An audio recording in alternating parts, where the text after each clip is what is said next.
Hello दोस्तों, स्वागत है आपका आज के हमारे इस नए वीडियो में। आज इस वीडियो में हम निवारक निरोध यानी प्रिवेंटिव डिटेंशन और उससे संबंधित नियमों और कानूनों के बारे में समझने का प्रयास करेंगे।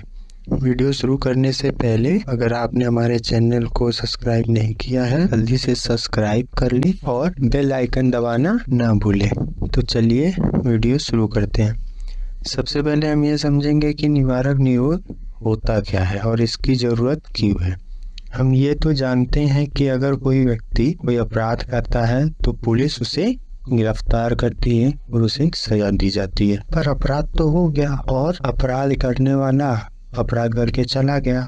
और अगर हम व्यक्ति विशेष की बात करें तो अगर किसी व्यक्ति को लगता है कि उसकी जान को खतरा है तो वो अपने लिए सुरक्षा की मांग कर सकता है, परंतु आम आदमी के लिए ये थोड़ा मुश्किल होता है। बड़े बड़े आदमियों को ही ऐसी सुरक्षाएं दी जाती हैं, आम आदमी वहां तक पहुंच ही नहीं पाता। तो इस स्थिति में अगर कोई आदमी किसी को नुकसान पहुंचाना चाहे, देश को नुकसान पहुंचाना चाहे या देश की एकता और अखंडता को नुकसान पहुंचाना चाहे या देश के किसी वर्ग या समूह में विद्रोह की भावना पैदा करे या देश की जनता को नुकसान पहुंचाना चाहे, तो इस स्थिति में निवारक निरोध की व्यवस्था की गई है।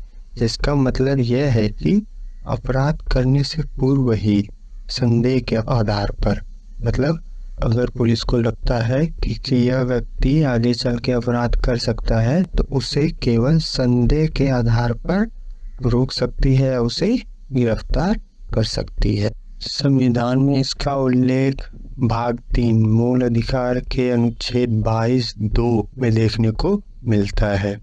निवारक निरोध से संबंधित संसद द्वारा बहुत से कानून भी बनाए गए हैं, जिसमें टाडा, मीसा, पोटा, एनएसए आदि हैं। इस कानून के माध्यम से किसी भी गिरफ्तार व्यक्ति को 3 माह तक हिरासत में रखा जा सकता है और अगर उससे अधिक माह तक रखने की जरूरत है तो उसके लिए सलाहकारी बोर्ड की सिफारिश जरूरी है।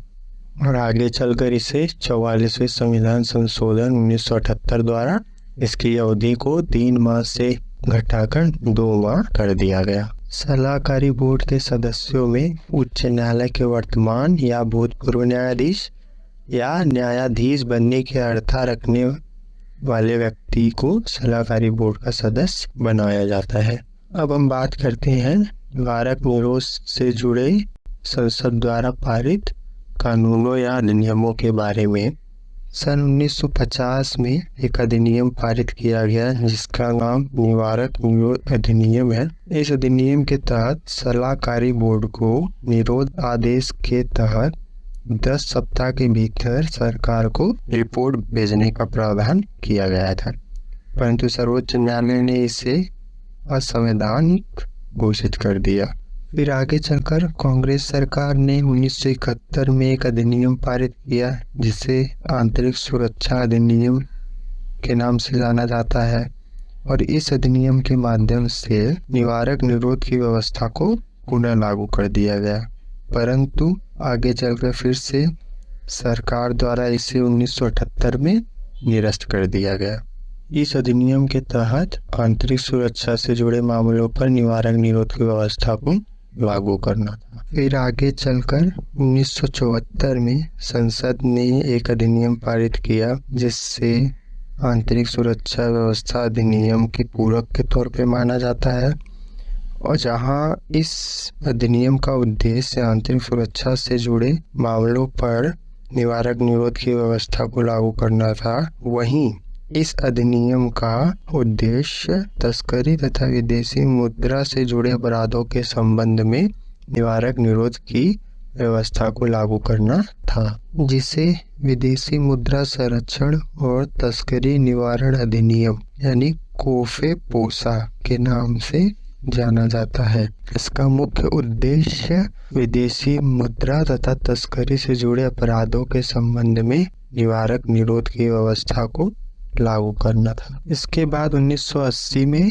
पुनः कांग्रेस की सरकार बनी, जिसमें इंदिरा गांधी सरकार ने राष्ट्रीय सुरक्षा कानून 1980 यानी नेशनल सिक्योरिटी एक्ट 1980 पारित किया, जिसे रासुका के नाम से भी जाना जाता है, और यह आंतरिक सुरक्षा व्यवस्था अधिनियम का ही एक नया रूप था। उसके बाद 1980 के दशक में ही पंजाब में आतंकवाद की घटनाओं को बढ़ते देख केंद्र सरकार ने एक अधिनियम पारित किया, जिसे आतंकवादी एवं विध्वंसक गतिविधियां निवारक अधिनियम 1987 कहा जाता है, जिसे टाडा, टेररिस्ट और डिस्ट्रक्टिव एक्टिविटीज प्रिवेंशन एक्ट 1987। इस अधिनियम में केंद्र सरकार ने सबसे पहले आतंकवादी गतिविधियों को परिभाषित किया, मतलब कि ऐसी कौन कौन सी गतिविधियां या एक्टिविटीज हैं जो निवारक निरोध के तहत अपराध की श्रेणी में आएंगी।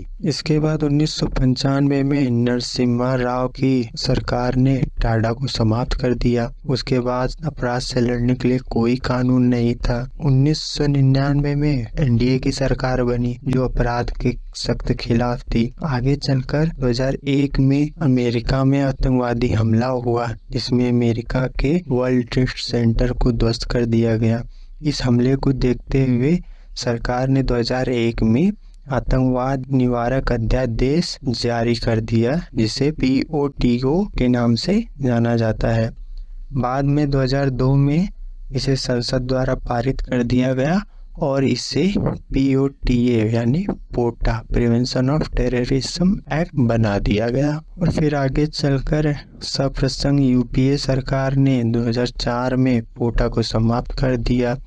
अब उस सरकार ने आलोचनाएं झेलने के बजाय नया कानून बनाने से बचकर एक पुराने कानून में ही संशोधन कर दिया, जिसे विधि विरुद्ध क्रियाकलाप निवारण संशोधन अधिनियम 1967 में संशोधन किया, जिसका उद्देश्य राष्ट्र विरोधी गतिविधियों को नियंत्रित करना था। सप्रसंग सरकार ने इस अधिनियम में 2004 में इसे संशोधित कर दिया और इसके अंतर्गत पोटा के अधिकांश प्रावधानों को भी शामिल कर दिया। उसके बाद 2008 में मुंबई में आतंकवादी हमला हुआ, जिससे एक कठोर कानून की जरूरत महसूस हुई।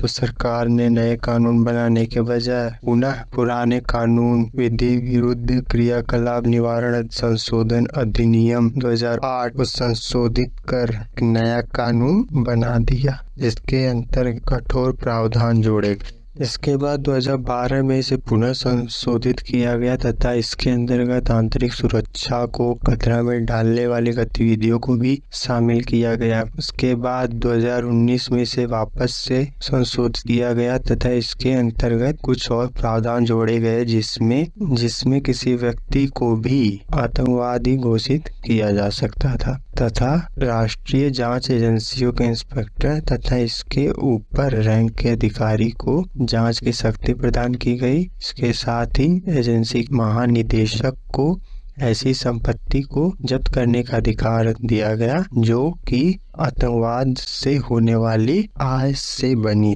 थी।